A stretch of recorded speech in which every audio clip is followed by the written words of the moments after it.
Hello, viewer. Yes, I am your presenter, OJ Jallo, and we are live here at Qcity. It's the 10th year anniversary of the Fulbe Africa. But we are here at Qcity today. We will be having different speakers coming on your way. The likes of Bono, the likes of the CEO of the Q Group, Mohamed Jia, who will be talking on the entrepreneurship aspect, and the other speakers as well, elaborating on different topics on the Fulbe Africa. It's their 10th anniversary. They are promoting the Fulbe culture. Of course, when you talk about Fulbe, you know it's a diverse, it's a very rich tribe. Of course, we have representatives from all over the world, about 18 African countries, I would say, and international likewise. They are all here to celebrate the Fulbe Africa 10th year anniversary live here at Qcity, and we, Africa Renaissance TV, will be taking you through. Thank you very much. I am your presenter, Oje Jallo.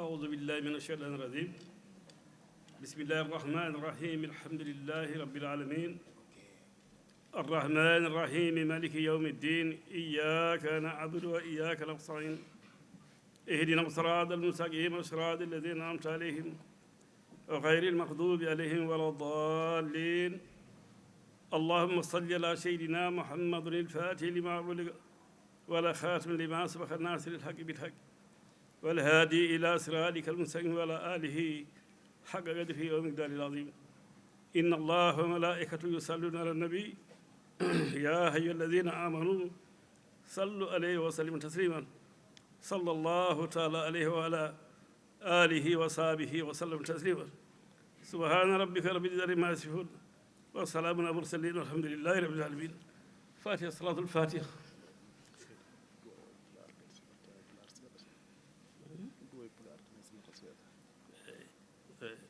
bandiraɓe tedduɓe on jarama muɗo musidɓe mbi yen mbattuɓe pular seeɗa en nanani pular no feewi kono waɗi ko yamirore tan ene ettoto hen nden noon en mbi yo Allah hokku en jaam ina jogui yo Allah waɗa en jaam walla kawral e beldal ya barke Allah nanal mum fedde nde yo Allah nawru ɗum yeeso sabi barke fatiha e salatul fatiha ya barke Allah nalaɗo muɗum bandiraɓe tedduɓe no fof jarama mbaɗen fatiha salatul fatiha ya Allah alif laɓe jeelo yo Allah humto haaju ɗi fof أعوذ بالله من الشيطان الرجيم اهدنا الصراط المستقيم اللهم صل على سيدنا آمين يا رب العالمين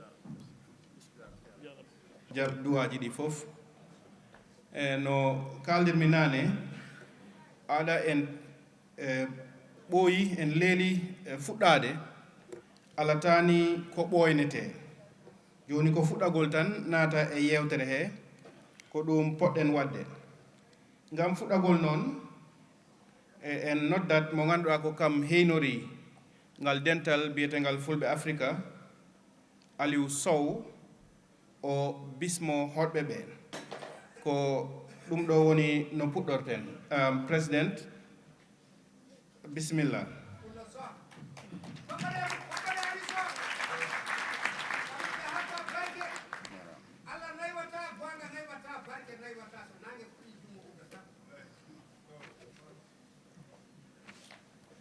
Bismillahirrahmanirrahim. Alhamdulillahi rabbil alamin. Alhamdulillahi rabbil alamin. Alhamdulillahi rabbil alamin.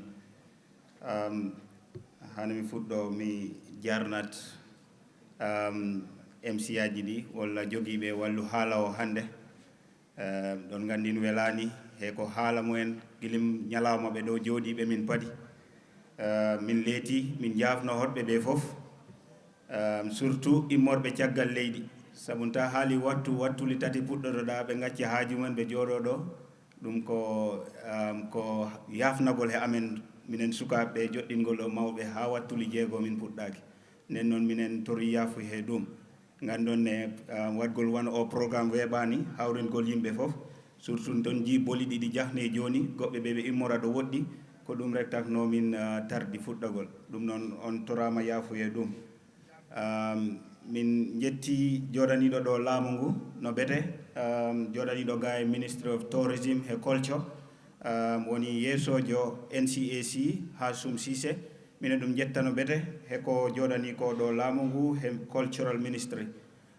min jetti mawɓe amen immorɓe caggal leydi kono noon hande ɗum min jetta yimɓe amen immorɓe banggu police ganduɗa mbayno Ibrahima DIG walla AIG Ibrahima Ba min jettima no bete he accugol haajuma argol ɗo ɗum noon woni weltare mawde yigol ma ɗo toujours Fulbe Africa ɗo immi min jiima yeeso amen da a Fulbe Africa da Aissata guila min immi duuɓi sappo caggal minen gondi e mum ɗum noon woni weltare mi ƴetta ɗo konngol mi yiya ɗum yeeso amen ha joni minen duwa Allah hokku ɗum cellal duuɓi juɗɗi e barke o ɓura min wonɗo mbomin yamira mbomin ne'a ha min mbawa yetto ɗo min jiiɗi ɗo yetto min jettima no betedda Aissata min jetti mawɓe fulɓe ɓe fof surtout mawɓe fulɓe Gambia simi wimi no inna fof rek wattu o ala ɗon te en tardi ha pari kono minen jetta guilim duuɓi sappo caggal gonɗoɓe caggal amen duuɓi sappo wona balɗe sappo wona lebbi sappo kono duuɓi sappo tawi minen hen ha joni te ina ɓuura yaaj ina ɓuura mawnu mawɓe woni caggal amen duwaniɓe min mawɓe woni caggal kollatɓe min bolol ngol ɗum noon min jetti mawɓe ɓe minen duwo Allah ɓoynuɓe ɗo ha yeeso hokkuɓe duuɓi juɗɗe cellal min jetti hande ta laari ko Fulbe Africa immani ko woni artigol fulɓe fof wona gotum te yigol ne fulɓe ɓe ɗo pullo wawi won fof ɓe jokkodiri min komin jimata ko toujours min mbi pullo fof ko pullo mi fo ta laari o batu hande a yiyatin hen saabu min jiyani pulɓe Gambia rek kono hande ta laari hoɗɓe amen immorɓe ha Sierra Leone accuɓe haaju mumen Mali a immima Mauritanie a yeehi Sénégal hen ɓen he minen mumen koddi kono a yeehi ɗo ha Ghana immora toon jaa Nigeria Cameroon fof jiya en ɗo ha Guinée Conakry ɗum ko Fulbe Africa noddirno ko duuɓi sappo caggal mi fof minen jiya joni te ɗum ko yettere Allah mawde he min jiya in hande min jooɗo ɗo min mbiya duuɓi sappo min jiya fulɓe ɓe fof kawriti te wona pullo Kaabo wona pullo Fouta wona pullo Toroɗo fof ina ɗo he ndur suudu ɗum noon Fulbe Africa ko ɗum wonɗo ligguey amen ko ganduɗa ɗum immani min woni fulɓe ɓe jokkodira nanodira min jima min mbiya pullo fof ko pullo ɗum noon min jii in ɗo hande ɗum noon on jarama tanno ko minen rek min mbawtano en wat kono komin noddiri ko yimɓe jaaɓin ɗum rek holli min e liggey moƴƴo min mbatta ɗum totti min doole mawɗe pour min continue e liggey omo min mbatta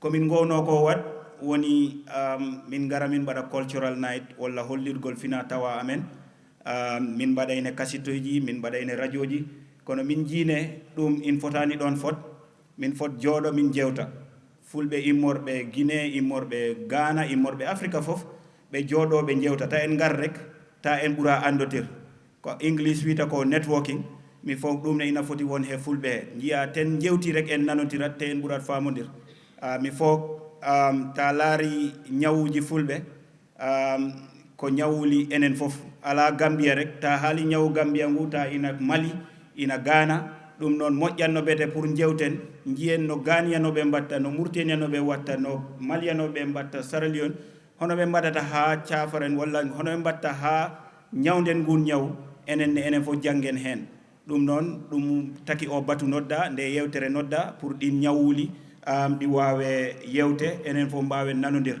min weltima no bete he yigol hoɗɓe mawɓe min komi suka mi fotani ɗo jooɗo mi yiya bammen ɓe ganduɗa ne guilim minen sukaje minen ɓe ketto min ƴetta konngol hakkude he mumen minen calmina walla minen bisno koɗo mo ganduɗa ne kam woni guespika amen walla koɗo ɓurɗo teddu he leɓoɓe woni Dona Sampate Diallo o yettima joni minen ɗum calmina e da amen Fatoumata Diko immorɗo ha Mali minen ɓe salmina minen ɓe yetta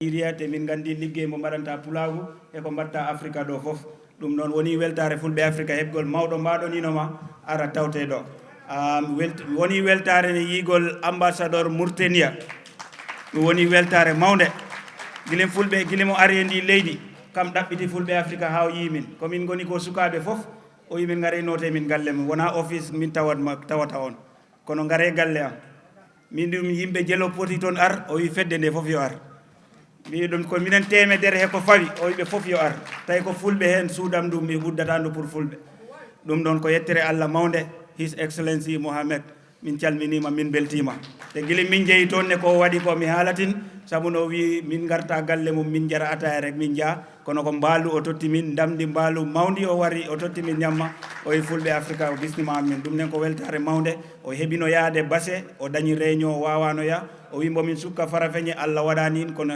hikka Allah ñaawi in yettere Allah mawde te ko ɓuri kam hen welhe mum ko neɗɗo jippinɗo hoore mum guilimo nani Mauritania naɓe yettima ɗo minen dañi ɗo hoɓɓe kewɓe kono min jiyani ɗo danaka ambassadeur mumen kono kam min tinnani ɗum ne Mauritania naɓe ɓe gara kono guilimo tini no huɓɓi moto toon tebul ɗo woni ɗon more than 1 hour ko ɓuuri heure wattu mbo ɗaɓɓita hoɗoɓe jippi ɗum noon mbaɗono ambassadeur jippini noon hoore mum ko yettore Allah mawde te minen hen parnoɗo minen kolla hoɓɓe Mauritania ɓe o accani min mbomin sukki te o addat te o yamiran min toujours ɗum noon ko yettere Allah mawde mi fonna ɗo haala ka hande juut sabun time o yeehi te mino heppi min tigui e hooram mi jangga heeɓe mawɓe garatɓe ɓe haal sabun ko ƴetta ko foti ko ɗo haale ina heewi te ina dañi important te mino andi ko ñawuli fulɓe fof sabu ɗo jaaɗa fo a tawat toon ngu ñaw Essa Diallo min calminima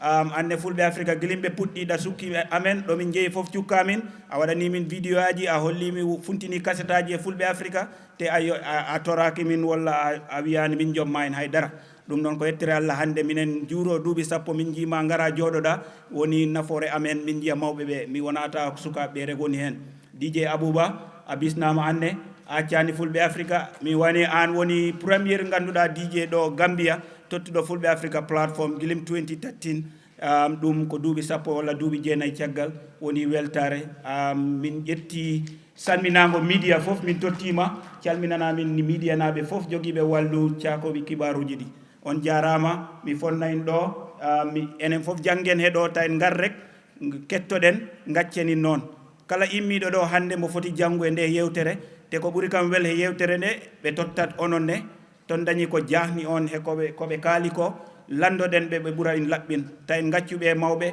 ɓe ko dictionnaire walla ɓe ko gande ɓe jooɗiɗo ta en gaccuɓe ɓe jaa ñeɗen hen enen ne keɓen hen naftoren hen wona Gambia rek in nafata kono ko Africa fof ɗum noon on jarama on jarnama woni weltare mawde Moussa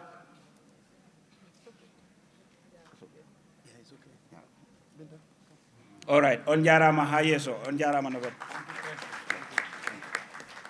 a jarama Aliou Sow a jarama tigui e konngol ma hol gokkirɗa e yeehi min noddat oɗo biyeteɗo Hassoum Cissé pour o yewtana en ko nafaji hoɗi goni e ngol ɗon wurtingol ngol aadaji e cosanji meɗen ɗi e ngol ɗon tamitagol ɗi tittinaɗi ko nafaji hoɗi mbaweten hebde Hassoum Cissé bisimilla maɗa.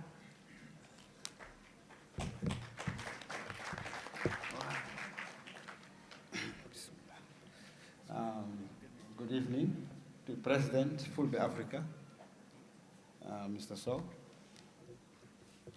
to the dignitaries here present from across Africa,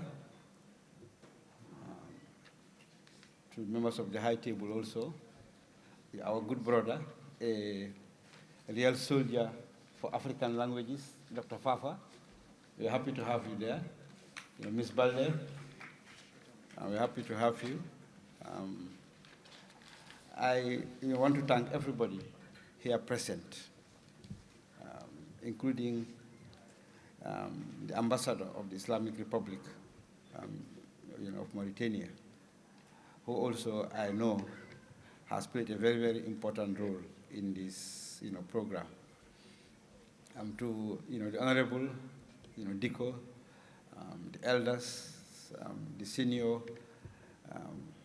civil servants, public servants. I can see a lot of faces here, present. I first want to come back to the President Sow and your team. Thank you very much for upholding the culture, heritage, and language of one of the great peoples of Africa through the activities of Fulbe Africa. for the past 10 years. We are happy to be here because you have involved us on the side of government from day one up to today. We are the first to know that the event is happening, and we are also the last to know all what has expired, because you sent us your full reports of every activity that took place in that year. So you and the team, well done, and thank you very much. Now, I want to just say a few words about the significance of this occasion. On the cultural part is clear, and tomorrow we'll see more of that. How through Fulbe Africa, we are valorizing African culture and heritage. Also, how through the activities of Fulbe Africa, we are adding value to the understanding of the history of Africa. My history tells me, we have, the great Masina Empire.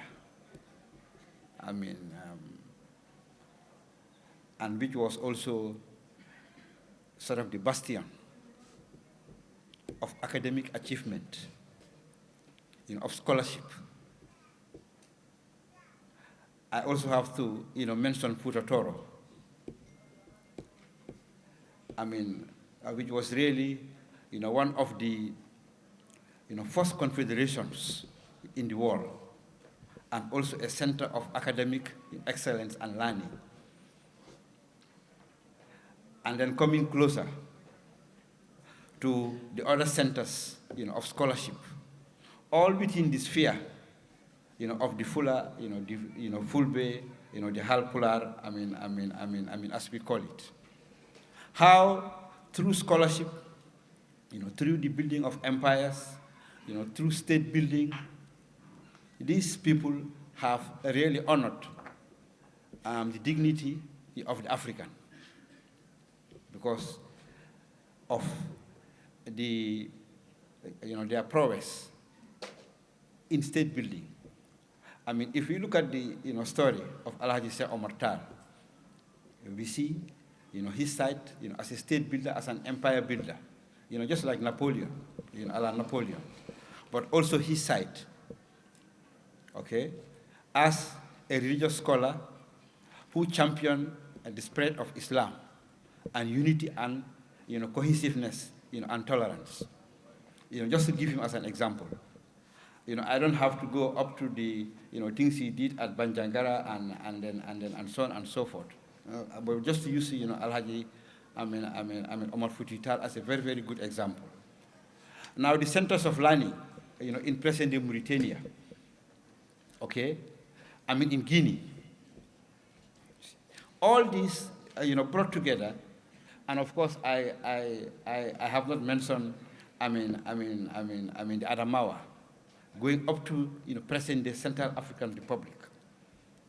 How this group has sort of championed all the virtues that we are all now seeking for: education, scholarship, state building, and discipline. That's why whenever the president comes, to brief me, sometimes I call him to ask, how is Fulbe Africa doing? These are the things I have at the back of my mind. That this is just a modern, cultural activity, okay? What it does is really to help us showcase what one of the great peoples of this continent have contributed, okay, to the black civilization, okay?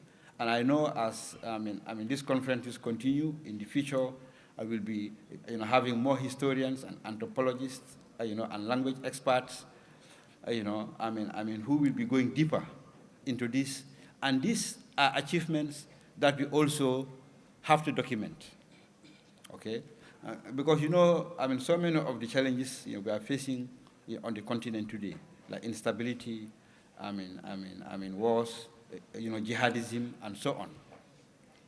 Some of these people I have just named, like Alaji, Sheikh Omar Futi-Tal, have provided the answers a long time ago. And ceremonies And activities like this also will help, to offset, some of these, troubles, that are bubbling, in many parts of the Sahel and like in other parts of Africa. All what we need to do now is to support, the Fulbe Africa in their activities. And how do we do that? We, come to respond to their calls and also, give them ideas so that as these, activities continue, it will be enriched such that a day will come when this will become a continental-wide event. I was just telling Dr. Fafa, maybe to even start, getting, this link, between the Fulbe Africa and the AU. Okay. Because this is really continental. Because where you can have 17, 18 countries, represented, it is ECOWAS, stuff, and it is also African Union stuff. And some of the things that, this forum, can bring forth will even be of interest to the United Nations, in their fight, to bring peace and stability, in the Sahel. Mr. Sow, on behalf of my minister, I want to thank you and to thank everybody for coming and say, keep it up.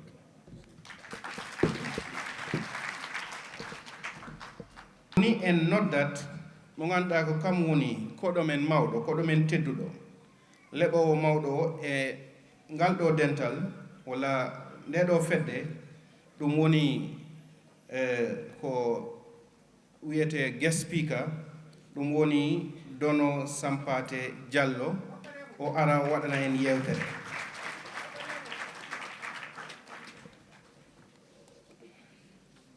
Bismillah.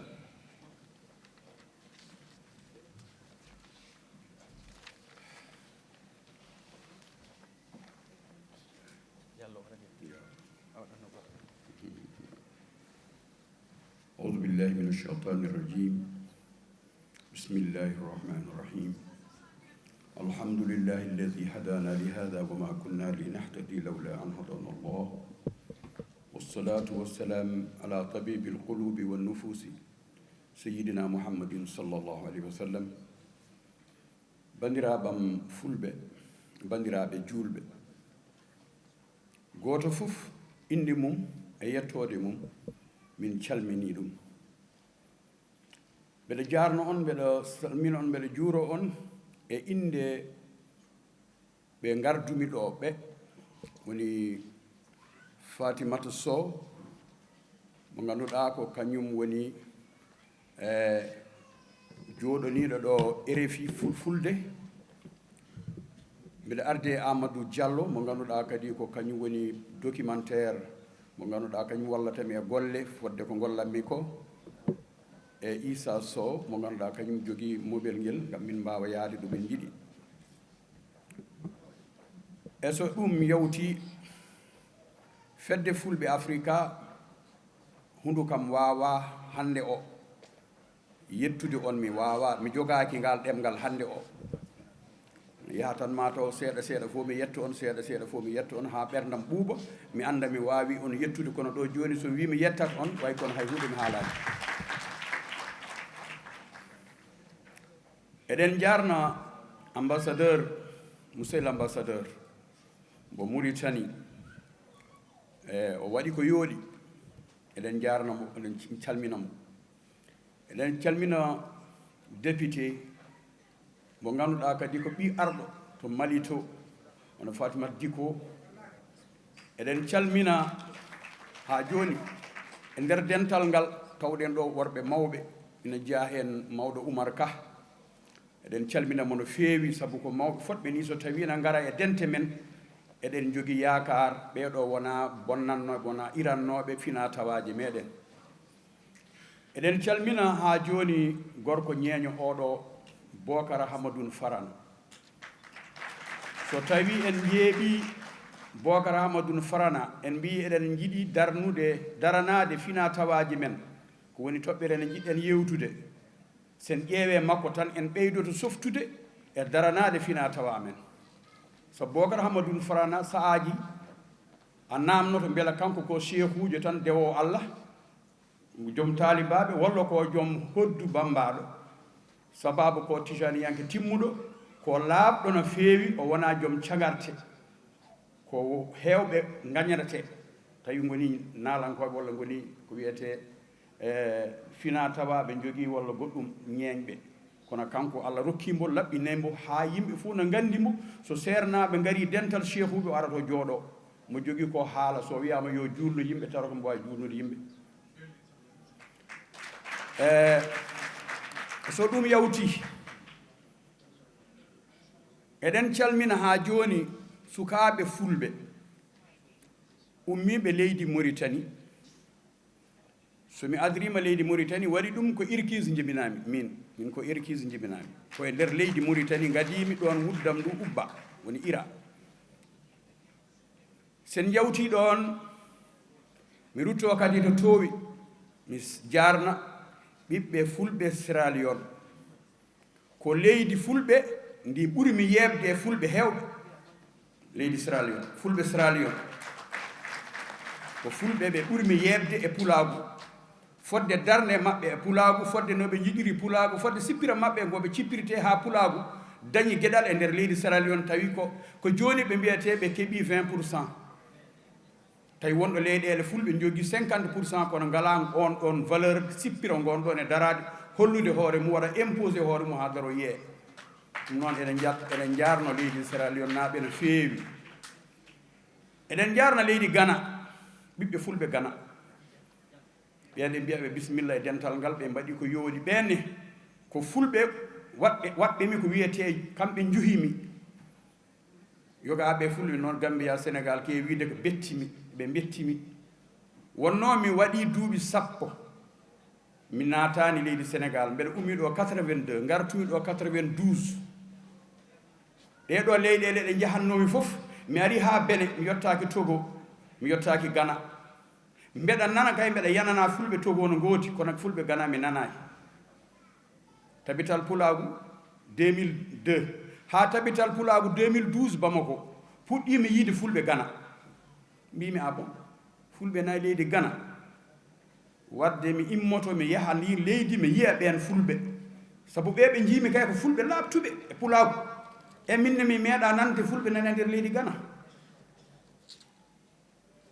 nde yehi ha woni 2014 immimi ɗo e Sénégal 2013 mbimi mi yahan leydi Cameroun ñalande nagge fulɓe noddi toon ñalande nagge mbeɗa yaha mi tawtore ko yeeso Aissata Sow mi soynimo ɗo miñam Gala Gourawo Diallo ko ɓeɗo ngoni ɓe gondunomi toon to leydi Cameroun ummimi toon gartoymi e nder leydi Nigéria ummimi ɗon jaami Niger jaami Burkina Faso jaami Ghana garmi jiimi e nder leydi Ghana kawis mbimi kono juhimi il faut ko mi rew hen leydi ne mbiyaɗa a sikkani belana waɗi fulɓe garmi tawmi leydi ndi hade mayri wiyede Ghana nde wiyeteno ko Gold Coast 1919 walla 1900 e o saa ɓolo 1919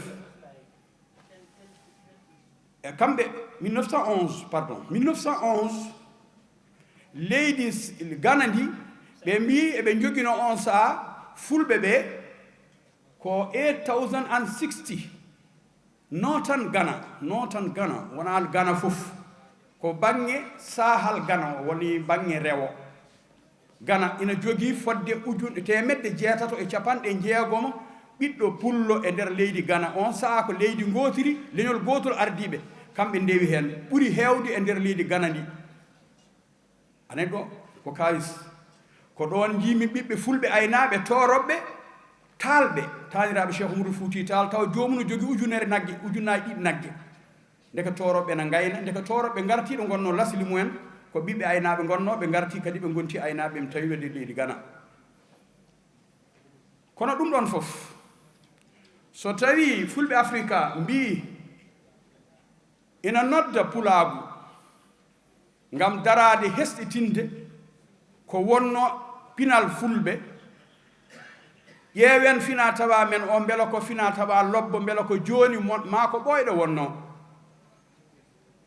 ɓe mbi ko nden yewtere jiɗɗen yewtude ha ganden fina tawa fulɓe hoɗo fulɓe gonno e o sa'a wadde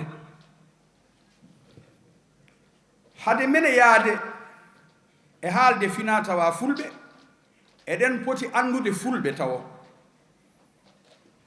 pullo ngol ɗo leñol anni wittiyankoɓe heewɓe tubakoɓe ɓe ngari ɗo ɓe mbi fulɓe ko yimɓe raneɓe iwɓe arabeɓe ha ɓooyi woɓɓe maɓɓe bitti ɓe mbi no ɓe ko raneɓe kono ummi koye leñol biyetengol gaulois to leydi France walla Europe ɓe naati Afrique ɗiɗo duuɓi ɓe ndewi to ɓe ndewi ga ɓe mbi ala koɓe berbere en ɓe mbi ala koɓe juif bani israéliyankoɓe ko hen ɓe jalti ɓe mbaɗi ɗum ɓe ndewi ɓe ƴeewi ha ɓooyi ɓe tawi ɗum ɗo fof wonti fenade ɓe fewintaki ɓe koɓe kalata ko e soɓe jeehi ha ɓooyi ɓe jiiya fulɓe dow ɗon ɗin ɗon leƴƴi ɓe tawa fulɓe dow mum ɓe garti ɓe mbi beela fulɓe ko ɓaleɓe tan mbiyen ko ɓaleɓe ngaren ndeeƴen Amadou Hampate Ba gorko mawɗo pullo joom teddungal o ari wi ɓe mbaɗa se ngare mi walla on ay fulɓe ɓe gona raneɓe ay fulɓe ɓe gona ɓaleɓe fulɓe ɓe goni ko hakkude danejo e ɓalejo fulɓe so ta yeehi to annasara en to Europe pullo so yeehi toon tan ko ɓalejo kono so pullo ummitima e nder ɗon leydi arti e nder ɓaleɓe Afrique pullo ko danejo wadde koɓe raneɓe to koɓe ɓaleɓe ga soɓe jeehi Europe koɓe ɓaleɓe kono soɓe goni e Afrique koɓe raneɓe wadde firti koɓe jilluɓe beela koɓe jilluɓe tan gila asli ɓoyɗo walla ɓe jili ko e saade ɓe jeehi ha ɓe ganda ɓe natodiri e leyɗe leƴƴi goɗɗi kono wiɓe koɓe jilluɓe ɓe ƴetti koye ɓiɓɓe Sam ɓiɓɓe Nuhu kay ɓiɓɓe Nuhu ɗiɗo oye wiya Sam oye wiya Ham ɓe mbi ko ɗo garata tawa ɗo fulɓe ko ɗo jeeya Hamiyankoɓe ɓe jalti koye Ham ɗo ɓe puɗɗi ƴettude inɗe ko wiyete inde hanti ɓe dari inde nde ɗo woni fina tawa maɓɓe ɗo ɓe tawa fof ɓe inne ɗe ɗo ille inde nde sorti koye Ham ɓeydaɗo Madi ɓe mbi wadde ko Samba Sam ɓeydaɗo Mba woni Samba woni ga Ham Madi Madi ɓeyda e sa wi Hammadi sa wi ɗum Madi tan yawta seede mum so tawi no fulɓe e Adama wano gonno ɗo ɓiɗɗo mawɗo e nder galle afo wiyete ko hamma tan wiyete o woni hamma am taw jiɗɗa wiide ko o woni mawniraɗo am so tawi ko masina ma fuutotoro e hoddiɓe muɗum heddiɓe ɓe mbiyata afo o kay ko Hammadi wadde ɓe gonɗini ha joni koɓe ɓiɓɓe yaltuɓe oɗo Ham kono kadi Samba one ko Sam on jibini biyeteɗo Fuut e Misra ɗum windiyankoɓe fof no jogui on tarih ɓe mbima Sam kayum jibini Misra ko neɗɗo ɓe o jibini goɗɗo biyeteɗo Fuut on kadi ko ɓiyiko oɗo Fuut woɓɓe mbiye Fuul wonɗo tawata woɓɓe mbinata ko Fuul wonɗo tawata woɓɓe mbinata ko Fuut ha joni arta tan ko pullo sabu Fuul woni inde leñol men woten cikku ko fulɓe mbiyata ɗen ala ko Fuul tan mbiyata ɗen ɓe o ko helmere ɓeydetende e keewal aade wiye bamarankoɓe sapalɓe sarankulleɓe wadde fulɓe kono ko Fuul ɗum waɗi sa yeehi e wona leyɗele joni waaɓe hen alma en sina mbinda pullo mbaɗat tan ko dat Fuul ko o pullo sa yeehe wona leyɗe wona guɗi kewɗi wayno tuareg en woɓɓe monen toon ko Fuul tan mbiyata fuule mbiyata pullo ɓe mbiyata ɗum pullo saka ɓe mbiya ɗum fulɓe sa ari o Fuuta o noon kangol ngol ɗo kadi kangol woni inde leydi maɓɓe Fuut ko leydi fulɓe woni Fuut Tooro walla Fuut Jalo walla Fuut Kindi walla Fuut Masina pullo leydi mum ko Fuut wiyete ɗum waɗi noon sa ari leydi ɗum waɗi heewɓe nana mbima Fuuta masina ay ɓe gadda Fuuta ɓe ɓeyɗo ɗon masina wadde ko yidde holludema tan oɗo biyeteɗo Sam jibini Fulɓe beela ko ɓeeɗo ɗiɗo tan gadi wonde Fulɓe kadi ɗo ko namnal Fulɓe leñol ngol ko ngol ɓooyngol sa ruttitimata Adama e hoore mum a tawat ɗo Adama jeeya ɗo Adama adi ɗo windede ɗo adi ɗo andede ko ɗon pullo jeeya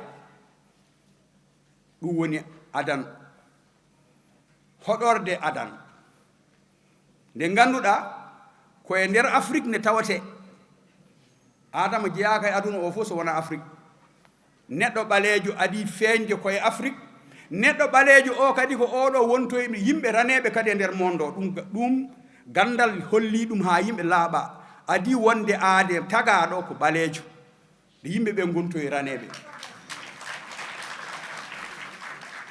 ina waɗi gando goto tubako français binduɗo hen o windi deftere makko o jooɗi duuɓi 25 emo huuli feññinde ko yii ko tawi ko ƴiye ɓaleeje koccaɗe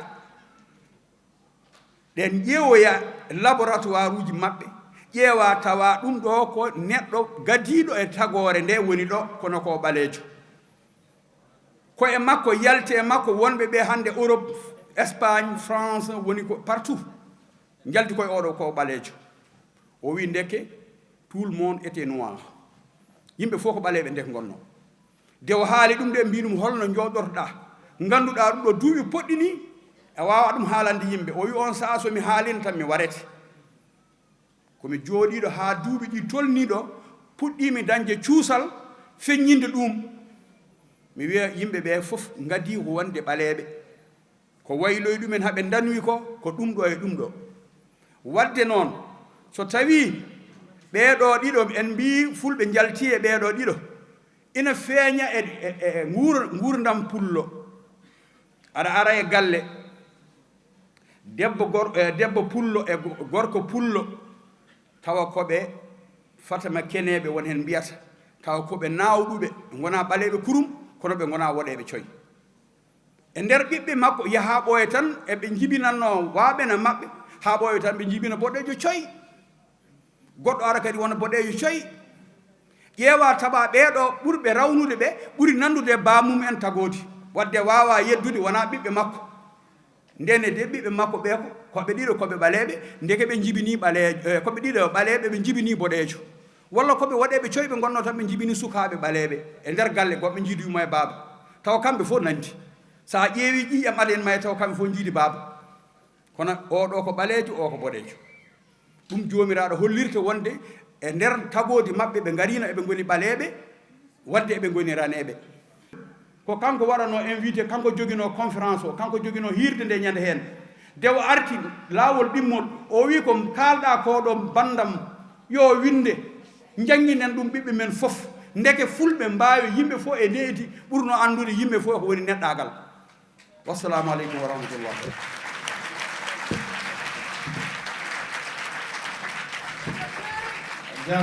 But it's, I think, the fault of my brother. See, I remember a few years ago, I think we were at Kairaba, and the First Lady, Fatuma Barbaro, was there. And I was speaking in English, and he asked me whether I can speak Fula. I said, well, I'm a Tukulor, but I cannot speak Fula. And he promised me that he was going to find a wife for me to teach me how to speak Fula. But I think she is scared of my wife. So I'll give that task to my brother now. See. Assalamu alaikum wa rahmatullahi ta'ala wa barakatuhu. maa ngi nuyu ñu ñëw yëpp tey fii waaye di jiital di organisers of Fulbe Africa nga xam ne some 10 years ago si lañ ñëw suma office ñu present ma Fulbe Africa, and they said that dañ bëggoon pour Qcell or Q group support Fulbe Africa. After bu ma leen dégloo for a few minutes, I was very convinced what they wanted to do. And without any much difficulty, I told them that we are going to support Fulbe Africa throughout. And I remember they used to organize it at Keraba Beach Hotel, and the Fulbe Africa expanded very big, start di rëy, be hejatuñ Keraba. So we believe fii Qcity, so I think it's time for us to move the whole thing to Qcity, because gis ngeen Qcity is really big. Be Santa Yala tomorrow, ñu ngi am the biggest, Fula artists in the region, Baba Mal, coming to here. So dama bëgg ñun ñëpp ñu tàccul the committee, the executive committee for a good job they are doing. Gannaaw loolu maa ngi I'll welcome all the delegates from all the countries in Africa. I am told that my friends and brothers are from Sierra Leone. They are here. Also, we have our friends and brothers from Senegal, from Mauritania, from Mali, from Ghana, from Nigeria. I don't know whether I forgot anyone, but we have about 9 countries from Ghana, So I want to take this opportunity to welcome all of you first to the smiling coast of Africa, Gambia, and also welcome you more to Qcity, here today, Qcity, which is the place for Fulbe Africa.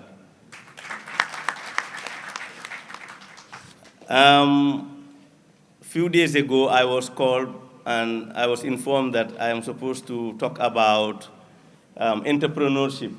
I'm sure the organizers just want me to say something. That's why they called me here. But I think because of the lot of discussions in there between us and the organizers, we try to entice them to come up with more educative business things within Fulbe Africa.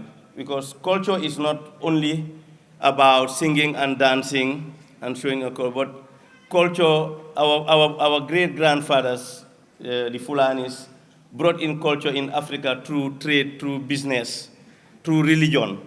So I think it's a very good idea that we today, for the first time, organize with Fulbe Africa, because I've been attending every year. Today we have this conference, which is very good, very educative, and even sitting here listening to the panelists, I was quite impressed and I learned a lot of things. So the Nigel opportunity be for thank the speaker, Deno Sampate Diallo, joxe na fi discours bu, by the way, mënuma laka Paul bu baax de waaye loo wax rek dinaa ko dégg, so bu ma kenn joo. Okay. So I would like to thank you for very good discours. Also to Lang Fofana, Fafa Damfa, and to also my brother, Esa Bokarsi. Tenak, I'm just here really to welcome everybody. Really to say that we are very happy to associate ourselves with Fulbe Africa. And yes, I have a topic which is entrepreneur, but I think even there is a lot of question in people's mind as to whether an entrepreneur is born or made. I think it's a big debate. But I think 60–70% is made, is in our DNA. That they kontaan na trop pour wax yëfi entrepreneur, waaye du ma wax lu bari because fii yëpp ñu toog fii yëpp entrepreneurs lañ. Waaw, pôle yi foo leen gis ñun ñëpp ñu ngi ci business. So go ma ne am na a lot lu ma leen di mun a jàngal, maybe after dinaa ubbi floor bi pour xale yi, because mag yu nekk fii yëpp am sure ñoo ma daaxa business. Xale yi xaj na ñu am questions pour xam.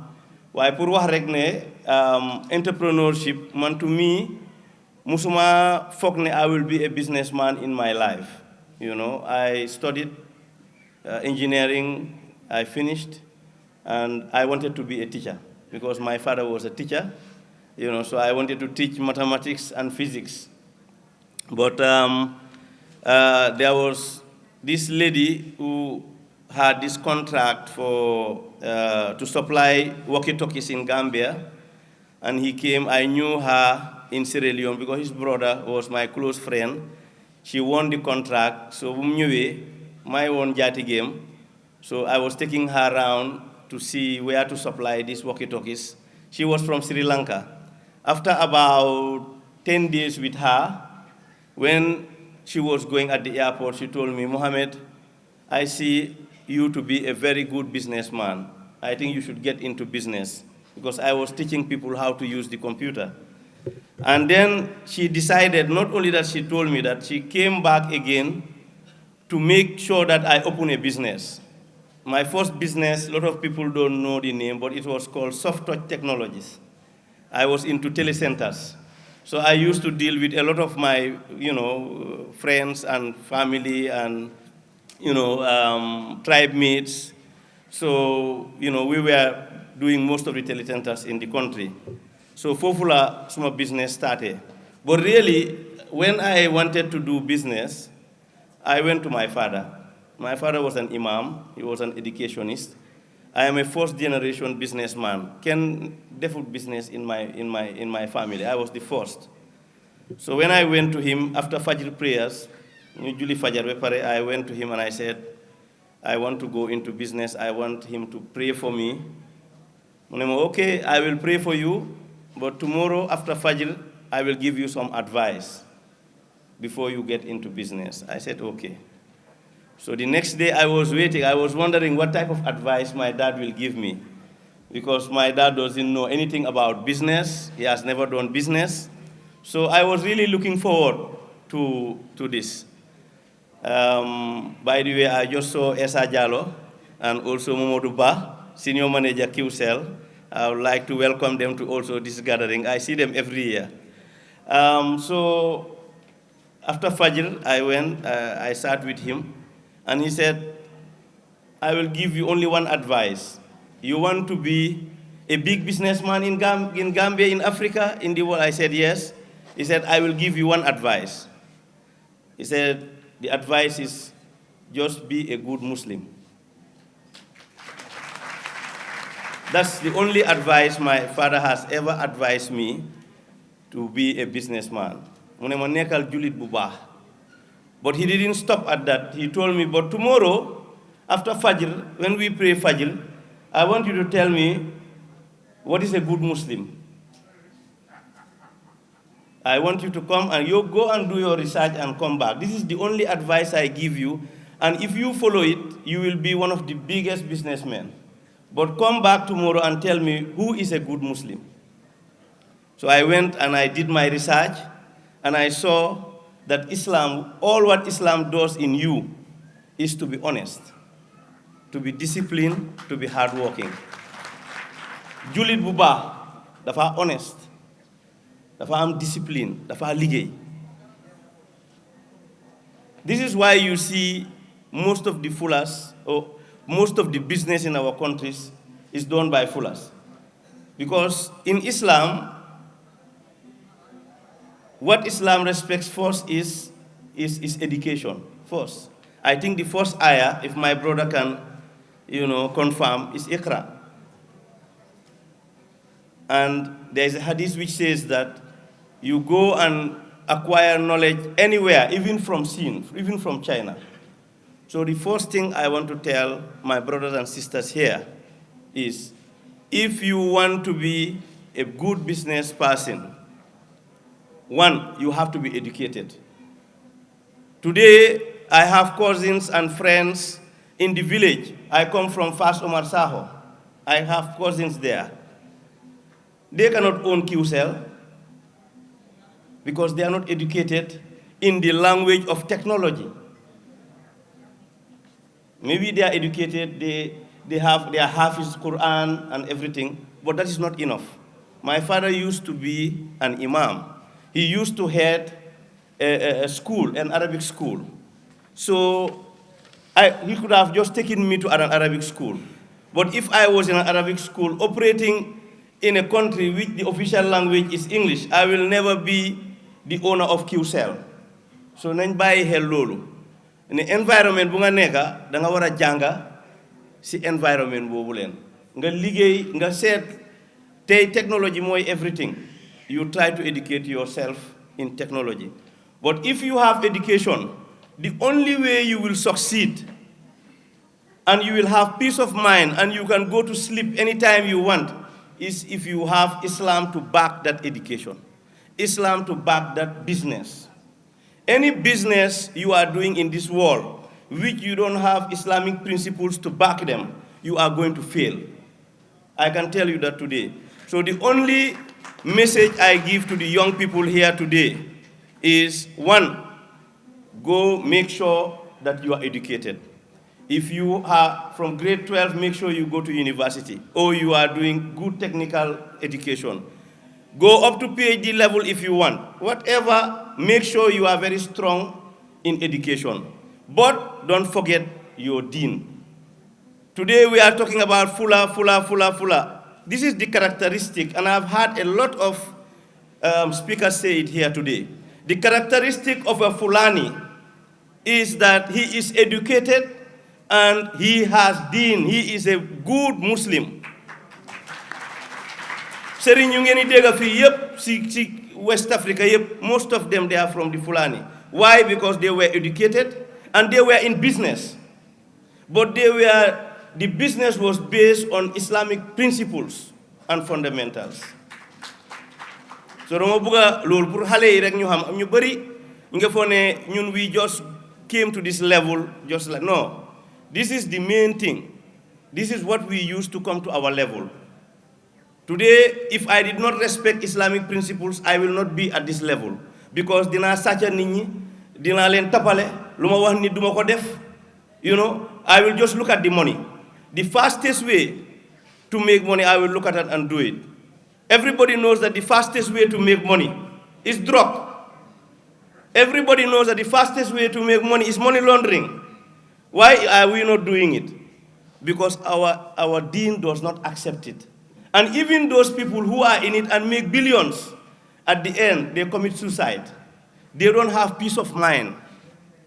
So I want the young people to know that you need to be, if you want to be a good businessman, I will give you the advice my father gave me. That is to be a good Muslim. Thank you. Welcome viewers here at Africa Renaissance TV. We are here live here at Qcity in the Gambia here. It's Fulbe Africa's 10-year anniversary, of course, and then we are here at Qcity. Like I said, here with me I have the president of the Fulbe Africa Organization. First of all, I will start by congratulating you, Mr. So. We are very glad, okay, you are working towards the culture of not just the Fulbe, but the African at large. That's a plus for us as an African country, and we are really proud of you doing a good job here. Now, we want to know how you feel today regarding this, the 10th year anniversary of the Fulbe Africa. Yeah, thank you so much for that important question. How I feel elated, feel so happy, and feel so motivated again to do more for my culture. But like I said, like you said, the cultural diversity is the more important here. Fulbe Africa 10 years ago, we get up and said we want to bring all Fulbes under one umbrella, irrespective of dialect, irrespective of which country you belong. Today here, you see almost 12 to 15 countries represented in this small hall. And they are all Fulbes, all speaking Pular, but from different dialects, from different countries. So what we are calling for, I am so happy that we are able to achieve it in the past 10 years, and the unity among Fulbes that's in the Gambia here, but also bridge the gap between other tribes as well, so that they will not see Fulbes as their enemies, and Fulbes will not see them as the enemies of Fulbes. To preach peace, cultural diversity, and bring cultural peaceful coexistence in this country and around Africa. I think a lot of troubles you are seeing in Africa is because of lack of understanding, lack of awareness, and that's what Fulbe Africa is raising, that awareness and showing that culture is very diverse. We should be celebrating culture, but before we celebrate it, we should know our culture, we should know our roots. And that's why we wake up to organize this, and we are so happy. We should know our culture to celebrate it, of course. But now, Mr. So, we've seen you've been consistent for the past 10 years in what you believe in. Now, you have celebrated your 10 years. Now, where are you looking up to Fulbe Africa as an organization?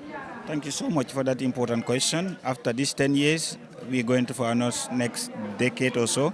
The plan is to get our own center or own school, like always what I will say, the the Alliance Franco, the teaching Pular, bringing all cultures together under one umbrella.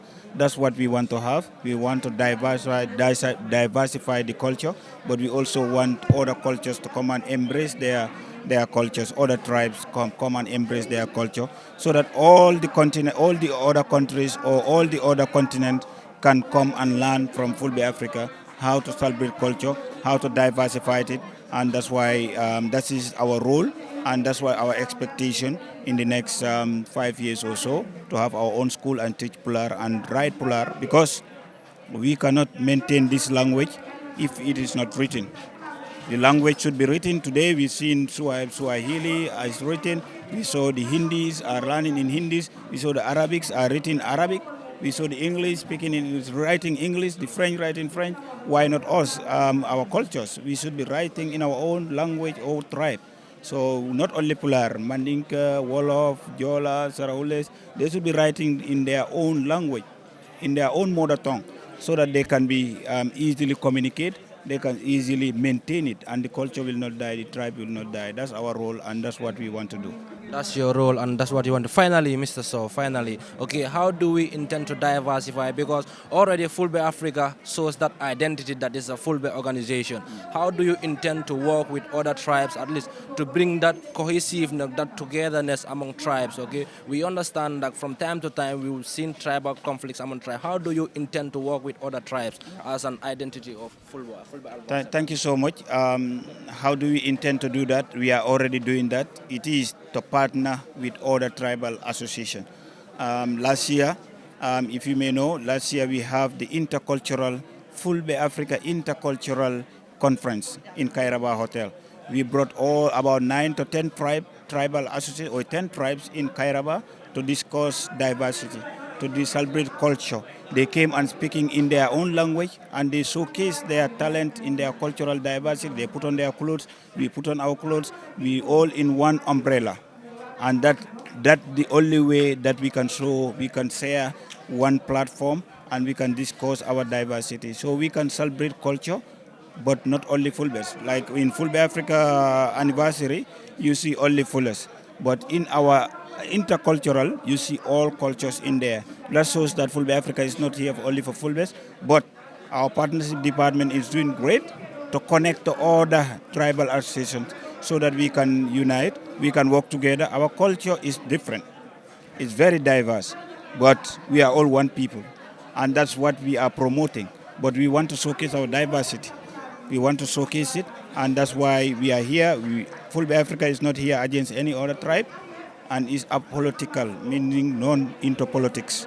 So definitely that's what we showcased last year, and we want to continue that.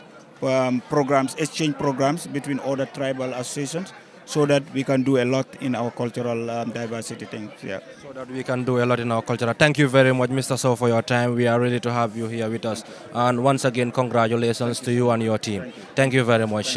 Yes, that was the president of the Fulbe Africa Association. Like I said, we are here live at Qcity in the Gambia. It's Fulbe Africa. It's their 10th year anniversary edition here. And today on the 25th is the conference where they have different speakers elaborating on different topics. And tomorrow we are expecting a cultural dance from Fulbe Africa right here at Qcity. We'll be live in the likes of Baba Mal, Bobo Dimo, and Alpha Jodara, etc., etc. Thank you very much. And then we are having international students here from Senegal, Sheikh Anta Diop. Dadalka Ajara, Misalmini. Salmitama Musido, I will tell you fewi. How know what I feel handed or Argol Gambia do ni what do represent school? Mashallah, on jarama vraiment ko dum weltare mawde hande arde Gambia gam tawtere hande noddanga Fulbe Africa vraiment lesɗele kewɗe potiti ɗo ɗum woni weltare ñalawmaji ɗi gandanɗa hoore ma fina tawaji fulɓe kollirte ɗo yontaɓe tawama ɗo yontaɓe pulago tawama ɗo hande ne kala ɗo pullo woni hande ari notorade oɗo ñalawma ko ɗum weltare tan arde ɗo amina trésorier général mbo mouvement des élèves et étudiants fulɓe kamɓe mbo neeli amen min woni daɗal ka chargé des relations extérieures a inde éleweɓe étudiant ji wonɓe université mbo Dakar woni noon min gari ɗo ka inde Sénégal naɓe fof vraiment ko ɗum weltare guila hanki min gari ɗo fulɓe kawri miɗen layde haɗa yiya hande ne keewal fulɓe a nafoore leñol ngol ngari leñol ngol vraiment ko ɗum weltare mawde hande gam arde tawtorede ɗiɗo ñalɗi pinal wonani o weltare. We are glad to have you here, and then we are seeing that Fulbe Africa is not just about Gambia, but it's international, because these are students coming all the way from Senegal, Dakar,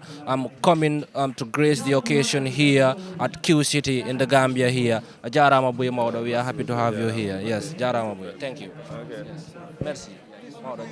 Yes, welcome back viewers. I am your presenter Oje Jallo, and this is Africa Renaissance TV. It was very interesting here at Qcity in the Gambia. It was the 10th anniversary of the Fulbe Africa in the Gambia here. It was very interesting. Like I said, we have various speakers that elaborated on various topics, okay, which are very interesting, trying to promote or enlighten people regarding that culture, the rich Fulani culture. When we talk about Fula, you know, Fulas are very diverse. They have different dialects and different ethnicities. Fulas from Senegal, Fulas from Guinea, Fulas from Burkina Faso, Cameroon, Nigeria, Ghana, all the way are present here. About 15 different countries we are represented in the Gambia here. And today is the first day where they elaborate on things. And tomorrow is the dance, and where they advocate. We have different African musicians that are coming to perform. Notably, the likes of Baba Mal will be here, and Alpha Jara equally will be here as well, and trying to sell out that African culture. Now, later on, I was talking to the president. He said they have a dream, which is to take Africa beyond, to take the Fulani tribe beyond the African continent at large, and taking it further abroad there, so that we can expose that African identity to the world. And then they are working towards written African dialect here, so that people will be able to read and understand the African language. Because what we've noticed is that the African languages are fading away, and this young group of the Fulbe dialect decided that they want to put their language into written grammar. This is what they are advocating for, and this is what they are working for. At least they believe with having Africa their language written, people will be able to know their language and be able to understand their language, and we can have it here for a very, very long time. These are the closing remarks here at Fulbe Africa, and until we come your way tomorrow on the 26th for the dance program, I am your host, Oje Jallo.